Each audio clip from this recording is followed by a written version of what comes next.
To move motion of adjournment on a definite matter of urgent national importance to discuss the threats by the former Deputy President on the recurrence of post-election violence in the country.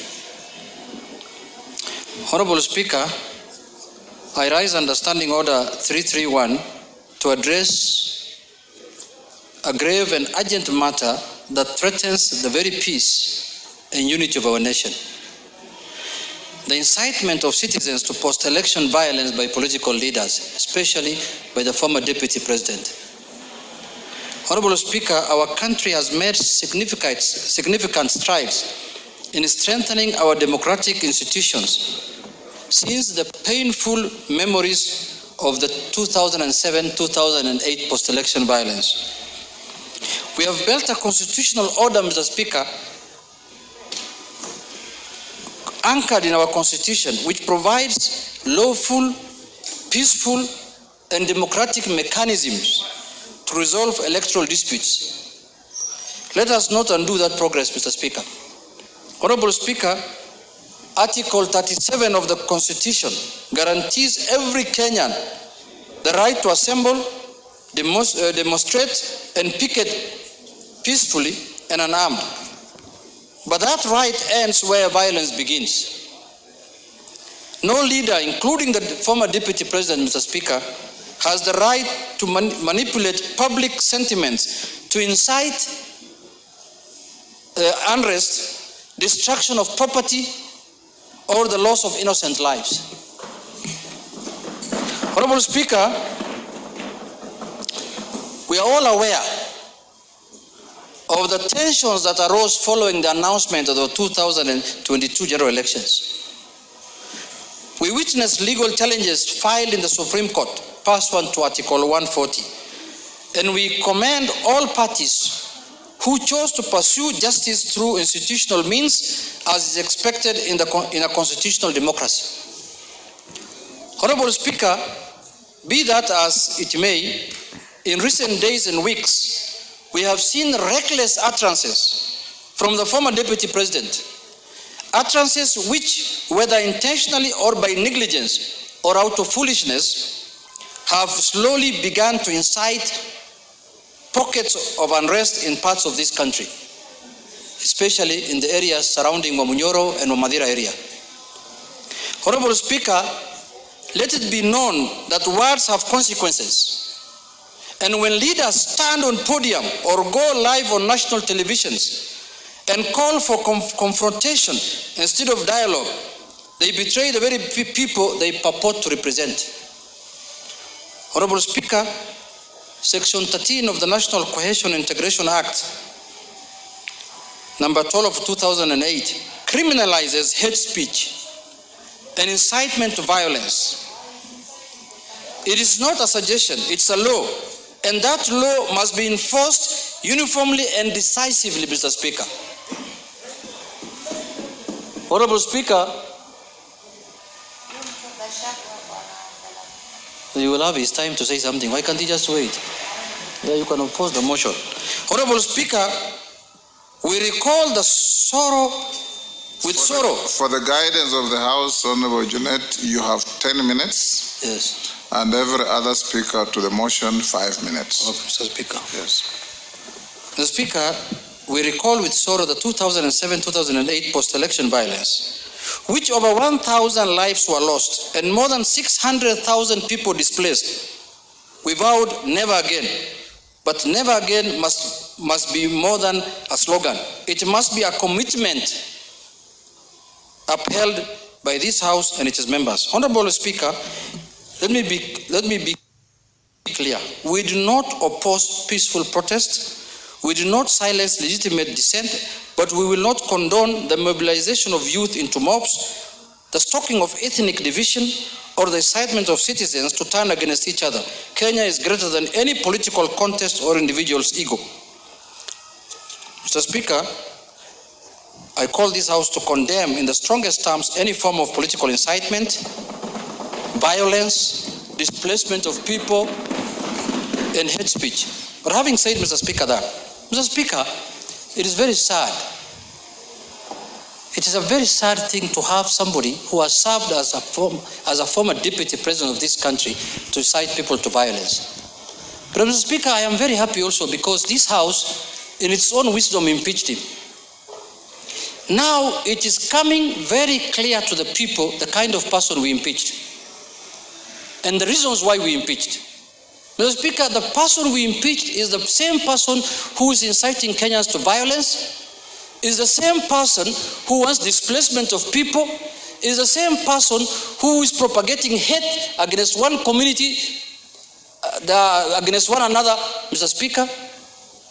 Mr. Speaker, this is the same person who last week was telling musicians, very noble people who are doing their work, using their talent, Mr. Speaker, not to sing unless they support certain cause of politics, Mr. Speaker. A small man called Nguroia. Is called Nguroia or what? Nguroia? Yes, hold on. What's your point of order? Mr. Speaker, I rise on Standing Order 34, and I would like you to confirm if we have quorum to transact business today. Thank you.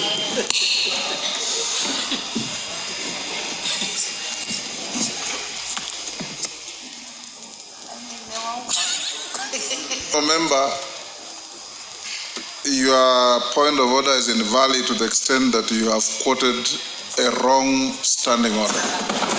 Go on. Thank you, Mr. Speaker, for that is interruption. Mr. Speaker, I seek you for your protection, Mr. Speaker, because I am still moving the motion, Mr. Speaker. Order, take your seat. I'm still moving the motion, Mr. Speaker. I seek your protection. Go on.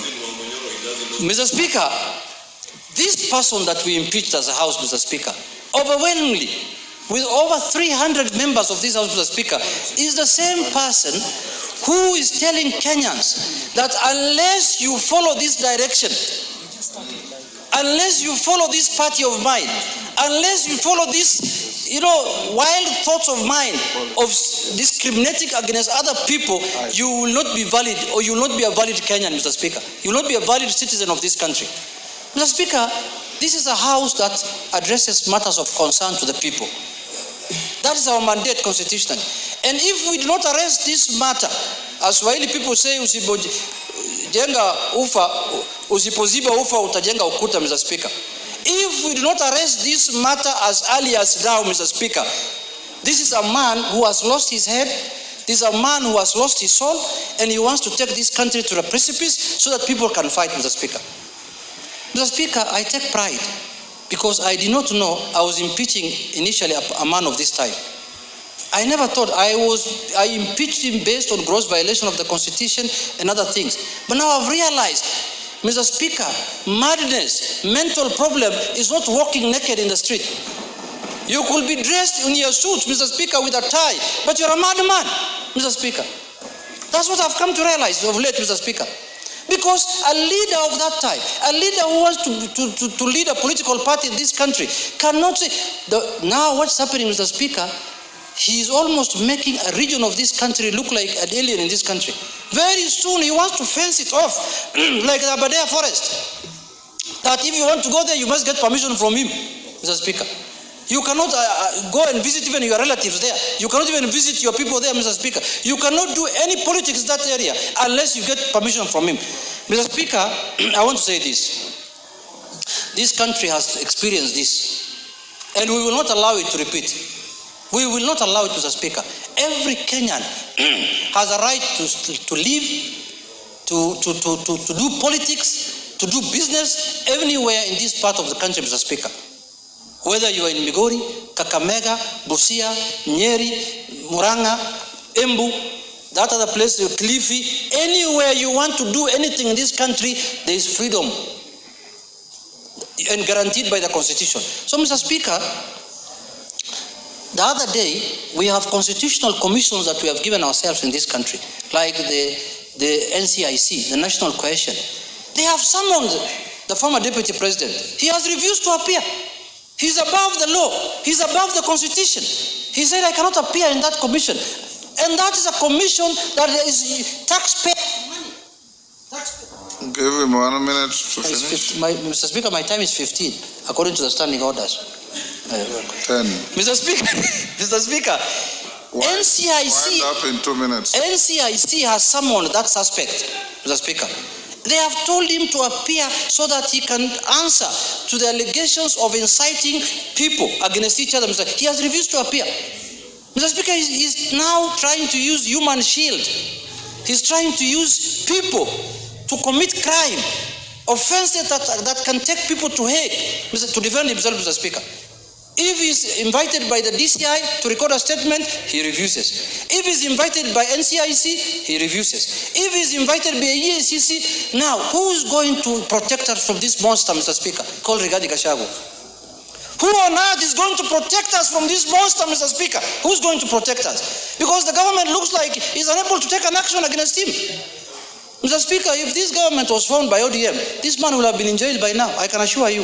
Yes. I can tell you for this one without any fear of contradiction. Mr. Speaker, I want to ask Kenyans not to listen to insightful people, not to listen to people who want to divide them according to their tribes, not to listen to people who have formed regional, tribal, ethnic political parties, Mr. Speaker. The country and the constitution does not allow formation of ethnic political parties or religion, Mr. Speaker. What this district commissioners party that has been formed the other day is an ethnic political party. You can see somebody talks about my community, village, or Munyoro. Talk about Kenyans. Political parties are formed for purposes of enhancing democracy by bringing all Kenyans and all communities as part of that political party, Mr. Speaker.